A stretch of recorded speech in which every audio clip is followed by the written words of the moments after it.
लुकमान ने यह भी कहा कि बेटा, अगर कोई अमल चाहे राई के दाने के बराबर भी छोटा हो और हो भी किसी पत्थर के अंदर या आसमानों में मख्फी हो या जमीन में, अल्लाह उसको क़यामत के दिन ला मौजूद करेगा।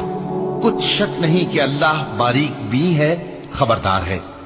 बेटा, नमाज की पाबंदी रखना और लोगों को अच्छे कामों के करने का मशवरा देते रहना, बुरी बातों से मना करते रहना और जो मुसीबत तुझ पर वाक़े हो उस पर सब्र करना, बेशक ये बड़ी हिम्मत के काम है। और तकब्बुर करते हुए लोगों के सामने गाल न फुलाना और जमीन में अकड़ कर न चलना, इसलिए कि अल्लाह किसी इतराने वाले शेखी खोरे को पसंद नहीं करता। और अपनी चाल में एतदाल किए रहना और बोलते वक्त जरा आवाज नीची रखना, क्योंकि बहुत ऊंची आवाज गधों की सी है और कुछ शक नहीं कि सबसे बुरी आवाज गधों की होती है।